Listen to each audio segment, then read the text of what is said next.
Good morning, Y Combinator. My name is Carl Pratt. I'm here to talk with you about possibly working with you guys, maybe joining up with Y Combinator, and a little machine I call the LH002. The LH002 is a high throughput liquid handler based around 96 well microplates. Um, it is basically my take on the quickest way for myself, a former UI and web app developer, to get involved in some heavy science. I'm interested in human life extension. I'm interested in regenerative medicine and automation within the processes that are so monotonous, so painstaking, and especially processes that cause issues within reproducibility in biology protocols. The heart of this process is liquid handling. As a software developer, we enjoy having the ease of compile and the ease of including previously authored code by simply clicking a button, by simply including it in the source code that we're developing and working with. Biology, it's not quite the case. They publish research papers, and the research papers have handwritten protocols, all of which are subject to human interpretation, as well as lazy note keeping. This is a huge issue. We have all kinds of discoveries that get lost. The rumored cold fusion that we had way back who knows when. But this is a serious issue within reproducibility in biology. And a really simple solution for this is, instead of having it hand pipetting, by a grad student or, somebody doing whatever protocol, let a machine run it. It's a horribly monotonous task. We've already done this, but the issue with the current machines that are out there is that they're all lockdown protocols. They're all $100,000 machines that only the absolute best of the best laboratories with money to toss are able to have. This is not a solution. Thus, I'm proposing this liquid handler. A comparable liquid handler is literally going to cost you $100,000. This one I've prototyped for $10,000. The control code that runs it, open source.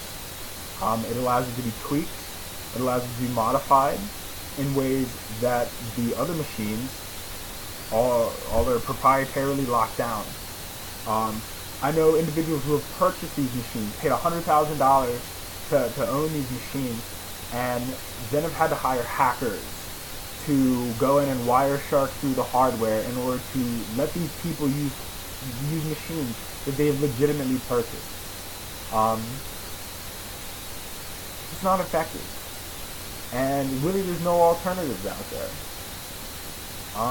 So I started this project about 7 months ago, when I kind of took on the idea that maybe I'd want to work on human life extension.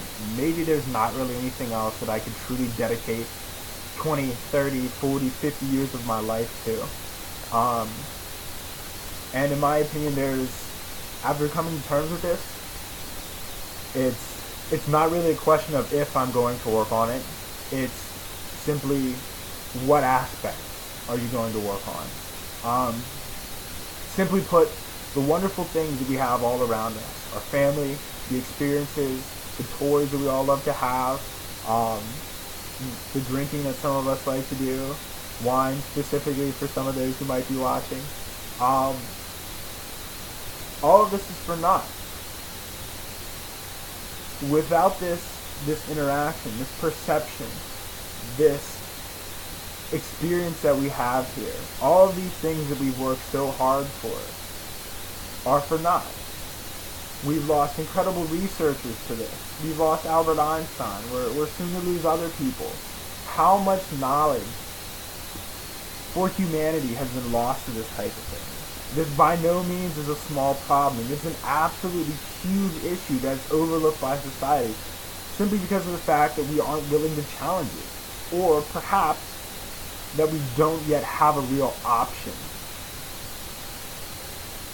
So that's what I'm here to work on. Beginning with automation within the biology laboratory, moving to stem cells, induced pluripotent, if anybody's familiar with those terms, and then moving on to who knows what else. My primary focus is finding labs that are doing this cutting-edge research, that have an interest in human life extension, and basically building alongside of them, providing additional tools, developing software protocols, developing. Oh, and another really cool part of the software and the hardware here is we can take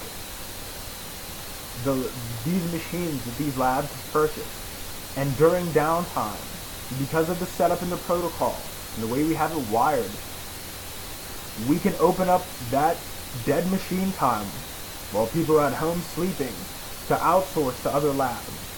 This could actually create a source of income for labs. This is literally taking automation to the point where we can remove the human element from the lab and instead design protocols around software. And I think you guys, better than anybody, would know the type of progress that we've made in software and how easy it is to iterate and how easy it is for that software to evolve. Imagine what we could be doing with life, with biology, with this, this stuff that makes us up here. If we could have that same amount of iteration and that same amount of the ease at which we can build upon previous protocols. Y Combinator, thank you very much for your time. Carl Krot from Black Systems, or Black Glass Systems, excuse me, and the LA002. Thanks.